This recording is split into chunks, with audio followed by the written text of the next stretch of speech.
Chisimele makadi yenyu. Makadi yenyu mhuri yeZimbabwe kumativi mana ese makateerera. Ini ndine nyaya yangu inondirwadzawo usiku nesikati. Ndakaifunga. Especially ndakaifunga usiku handirari. Ndinorwadziwa. Ndine munhu akandirifeyawo kune mumwe mukomana.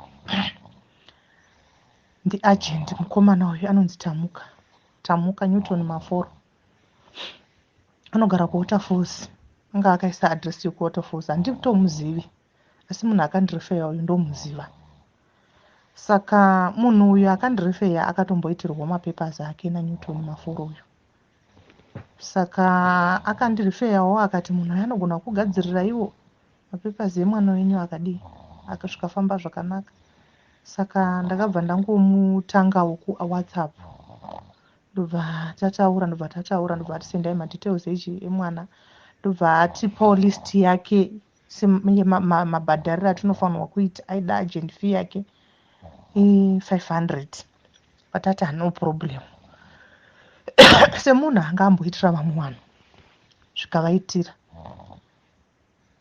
Ndakangoti hazvese zvakadii zvakanaka. Saka munhu uyu akabva ati kana musati maane mari ndogona kufanira kushandisa yangu kuti ndiite process yese inodiwa. Ndikati alright. Ndobva munhu uya aapply zvese mapepasi emwana macertificates zvese ndobva ati nditumire. Ndobva tamutumira ndobva aapply kuIndia. Ndobva awana nzvimbo paPP Savannah iri kuIndia. Ndobva tati alright. Ndobva atitumira admission letter. Zvikanzi admission letter iyi munofanirwa kubhadhara 300. Ndobva tabhadhara 300. Saka iye handiti anga asana kuti bhadhara. Ndobva atiti ndichindipai mari yangu. Ndobva tamutumira 300 iya. Ndobva tamutumira 500 yake iya yeagent fee. Zvakanaka zvikadii ilast year iyi. Paya ndo munhu uya ndopaakati akuda mari yevisa. Mwana aifanirwa kunoita visa. Mwana ndobva aenda. Inini ndinogara kuBotswana. Mwana ndobva aenda. Ndobva anoita visa zveshuwa. Ndobva radii rabuda zvakanaka. Hapana kana problem. Tafamba nenyaya yedu. Tasvika akazongotitumira message. Achiti message yabva kupi because iye anoshandira inonzi Global Akasi inopa mascholarship. Ndobva atitumira message achiti message yabva kune Global Akasi kuti kana musina kubhadhara mari kusvika munofanirwa kubhadhara mari deadline 31 July last year. Ndatsvaga mari. Mari inonesa kuwana. Ndakundikana vanhu vaMwari. 31 July yasvika. Ndakundikana musi wa31 July uya. 31 July uya wakasvika ndakabata 15,000 pula. Ndangwafungwa ndikadii ndikawana. Ndobva ndati ndakundikana. Ndangotsatsaririka ndingoti deadline zvaratonzi ndi 131 ndofunga zvatopera. Ndobva iye akazofonera munhu uya akati rifeya ndidi kuti nditaure nezita. Ndotaura mazita evanhu. Ndobva mai vaya vabva vandifonera. Tinokuti ivo vanogara kuBotswana. Ndobva vatotifonera vakati imibata yeagent wenyu mutaure naye. Ndobva tamubata ndobva tataura naye. Ndobva ati kuma muchidi kundiudza kuti matadza kubhadhara, matadza kuti mari yenyu idi ikwane, ndogona kubatsirai. Ndobva tati alright. Zvikanzi regai ndibhadhare nemari yebasa yekambani. Patati alright. Ndobva ati ndabhadhara. Saka ndakuchida kuti mundipe imimi muchindipa yamamina. Isi tatochinja mari yaenda kuma-US. Paya ndobva takutozama kuti tibatanze zvimari zviyazve. Mari yange yachinjwa kai. Saka kuti tidzosere futi kumapula kuti tichitumira kuZimbabwe takaona kuti zvaitidhurira. Patati mwana chikwira udi ende kuZimbabwe. Saka mwana haana kukwira dhei iroro rataitaura iroro. Iye haabva atanga kuchema kuti mari, mungadai matoisa mari, mungadai mazodini. Mai vaya vatati vakati rifeya vaya vanga vakutipawo puresha vakutotituka kuti muri matsotsi, matadza kupa mwana mari yake, muchadzingisa mwana basa what. Ndobva ndazotumira mwana paenda kuHarare nemari iyaya. Aenda kuHarare tamuka uya anga asingabatiki, anenge akatozobatika after 2 days. Ndobva angobudikira abva ati ndakaenda kuSouth Africa. Ndobva asangana nemwana ndobva apuwa mari iyaya. Mari iyaya akapiwa iri 1.2 $1,200 US. Apuwa mari tamuka uya abva aenda but ko imwe yacho chichichi chikati isi totoda kuti tipushe kuita kuti panozoendawo mwana tinge tasarawo nechikwereti chako chishoma. Ndobva pakangopera 2 weeks ndobva ndamuisira imwe mari 400 US kuita 1.6. 1.6 imari yemwana yefees. Tochisanganisira neadmission iya 300 plus 500 iya ndakamupa kuchiita mari ichibva yaita 2.3. Alright, tagara mazuva. Tamuka uya ndiri kungomubvunza zvapapiko. Tamuka uya ari kungoti ndisati ndatumirwa mari ngunzi haisati yapinda muakaundi yechikoro, haisati yareflecta muakaundi yechikoro. Inini ndobva ndati zvandine nhamba dzekuchikoro kwacho regai ndifone. Ndobva ndafona, ndobva ndabatawo mukuru wepachikoro paya. Ndobva nditi mari yenyu haina kupinda. Remita wenyu ndiani? Indichaziva kuti remita kuita seiko. Ndadzoka kwaari ndamuudza, iye ari kungodhoja, haana kuda kunditaurira kuti kana vachiti remita vane vachireva kuti chii, kuti munhu akabhadhara here, munhu akatransferya mari kubva kuakaundi yake achienda muakaundi yechikoro.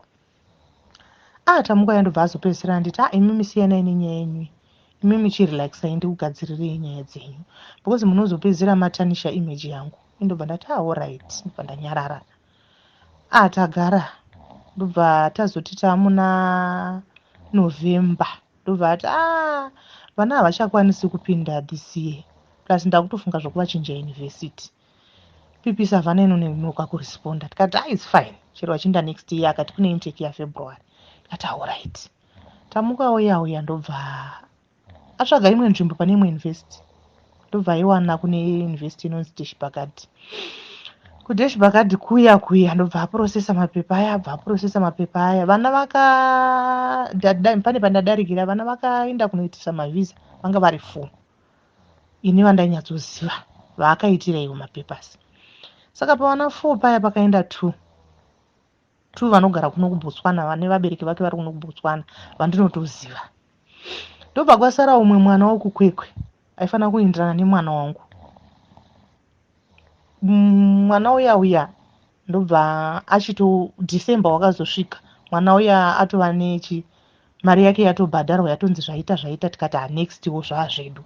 Mwana uya abva atopiwa date rekuti anoenda muna February. Akaenda muna February kandi ndisingakanganisi musi wa 20 February this year. Ndobva ati kwasara wangu. Tafamba tati February uya tapedza asvanzi wenyu atova padhuze. Tamuka uya ndobva azoti rimwe zuva kana ndisingakanganisi unenge wanga wari musi wa 15 March. Tatisatonyanya kucommunicata naye. Wanga wari musi wa 15 March. Ndobva ati tiketi rabuda. Mwana ari kufanirwa kuenda musi wa 18. Ini ndikati aukamu. Tiketi rinongobuda. Ndobva tazonzi 18. Apa tiri musi wa 15. Saka mwana anga nezvinhu zvake anga atova kuZimbabwe, mwana paakaenda nemari paya haana kuzodzoka. Akaenda muna December akutoenda kuChristmas. Zvemari zvatodarika kudhara. Sorry. Ndobva tamuka uya ati ndichakansela date. Akatitumira chimwe chipepa chaakati atitumira chatisina kunzwisisa kuti chipepa chinoreva kuti chii. Even munhu uya wokundirifeya uya yakatoti harisi tiketi iri. Hapana tiketi rakadai. Ndobva tati alright. Regai tinyarare tione. Date riya richisvika. Ndobva audza mwana kuti ndakansela. Wakansela sei iwe usina kutiudza? ndandichiti vanhu vazogadzirira chichichichi tikati saka dheti ravo wazopiwa nderipi zvanzi ndichaona rimwe dheti ndichabhuka rimwe dheti. Ini ndobva ndanyarara. Tagara tamuka uya anga kungondibhuloka paakaundi yatakatanga kutaura naye chaichai bva ndibhuloka. Kumunhu yanogondibhuloka chirudzii. Ndabva ndaudza uya munhu akandirifera ndikati munhu uya handidi andibhuloka. Zvikanzi kuchii vakutoda kundibatsirawo maivaiva. Vakupindurwa nemumwe waaiti anonzi Rufaro. Akushaudha maivaiva akuvashaudha munoda kumiririra vanhu muri loya ravo here chichichichichi zvituka maivaya. Maivaya ndobva vangopedzisira vadi vanyarara vaudzwa vavharwa vaudzwawo zvavakaudzwa kunzi mwana ari kuenda manje manje. Tikati regai tichimirira zvaataura kuti manje manje. Patangomirira patangomira paya ndobva abhuloka maivaya.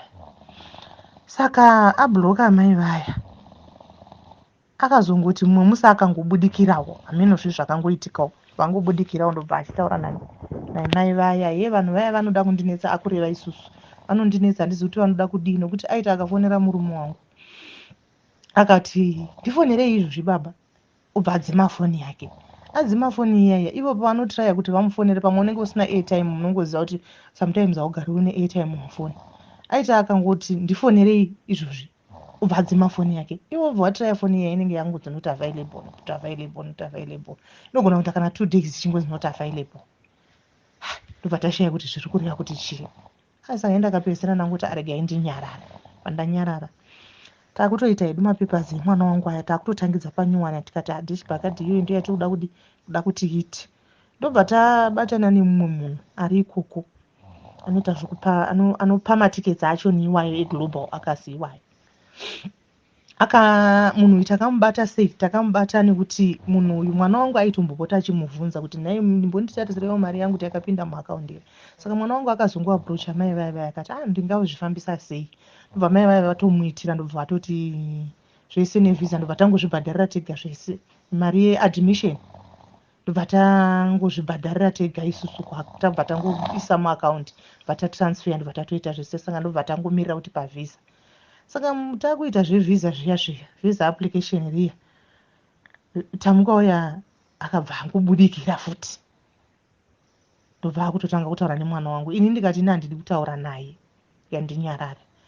Ataura nemwana wangu paya. Ini ndikati kumwana wangu iwe muudze kuti hanzi namama ndoda proof of payment because apa akabudikira achiti akachinja mwana university kubva kudeshi bakati kuya kumisa kune imwe university. Inini ndobva ndati iwe since ari kuti akabhadhara mari ngaachikupa proof of payment plus muudze iwewo kuti inini ndiri kudzokera kudeshi bakati kuya ndakatoita mapepasi acho zvese zvatopera. Amuudza kudaro tamuka waya ndobva ati saka kureva kuti mimi paschool fees yamakabhadhara yamakandipa imimi 1.650 mukada kuti utransfer uchiisa kuchikoro ichocho kudeshi pakati kworuda kuenda unosara une 1.3. Ndikati no problem tinobhadhara inenge yasara yacho balance. Zvikanzi kana kuti iwe une maoptions 2 kutransfer kana kuti kuenda kuuniversity yandakuudza. Ndikati isarina problem yezvozvo tikuda proof of payment. Tamuka uya proof of payment iya ndobva ati inini I relocated somewhere hatizivi kuti somewhere kupi kana kuZimbabwe kana kupi because last year akambotaura nyaya yekuti ndoda kuenda kuAustralia. Isusu ndobva tangonyarara hedu kati hatinei nazvo zvokuti is now staying somewhere hatinei nazvo isu chatongoda ndechekuti ngaaprocesse mapepasi aya. Ndobva ati kumwana wangu iwe haukwanisi kutransfer mari iyoyo uri kuBotswana ikoko uya kuZimbabwe. Inini ndobva ndati mwana ndiri kuZimbabwe nyaya yekuti anotransfer mari kubva kuakaunti yachisa uko nokuti mwana uyu hatina proof of payment. Tinoenda pachikoro chipi isu tisina proof of payment? Kungonovhunza vanhu pachikoro pevanhu zvinobuda here hazviiti. Ndobva ini ndangonyarara. Saka ndanyarara kudaro tamuka uya musi uyoyo akaswera achitaura nemwana wangu akati achakubatsira musikana anonzi Rufaro. Rufaro uya Rufaro uya wakushaudha mai vaya.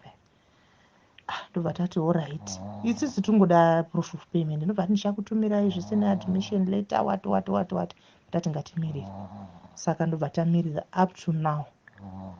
Tamuka uyu haana chaakaita, haana chaakabudisa. Takangonyarara. Ndakamboti mwana wangu akaenda kuZimbabwe last week, ndikamuti imbotraya kufona foni yake iri kunzi haisi kuita. But pane vanhu vakataura naye last week, mai vakaitira vane mwana akaendesa kuIndia, pavana vandaiziva ivavo. Anonzi akatomboda kuti avatsotse futi mari ipapa last week. Nhamba dzaaishanda dzandidzi kuZimbabwe. Saka mai vaya vakazokurumbidza kuti kuchangamuka, ndobva vazongomuti mari yandazobhadharira kunoku.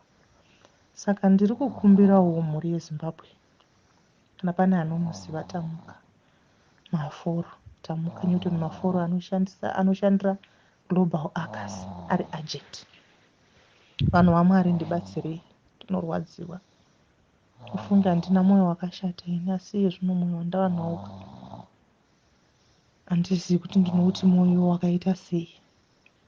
Handasingadi kuti Tamuka hake asvike pakadai. Handizivi kuti ndakamutadzira chii kuti ndisvike pakadai, pakushaya mwoyo wokuti munhu unotsotsa munhu 2.3 wotadza kana kumudzosera kana senti. Zvinhu zvinondirwadza, vanhu vaMwari, zvinhu zvinondirwadza. Handizivi kana pane vanhu vanogona kundibatsirawo kuti munhu uyu andipe mari yangu, even mbijana zvayo. Inde asingadi kuti ndiende kupolisi. Nondoziva kuti ndikaendesa nyaya kupolisi ini handina chandinodi, handina chandinowana. Tamuka anogona kungofarirwa, asi ine ndoshaya chandakafira gore rese ndichishanda. Ndoshandira munhu kuti angotora mari iyoyo ongonyarara zvake. Zvakaoma, vanhu vaMwari ndibatsireiwo, vanhu vaMwari ndibatsireiwo, ndinorwadziwa. Ndinogona kumuka ndakangofa nekuti ndiri munhu uye anofunga zvakanyanyisa.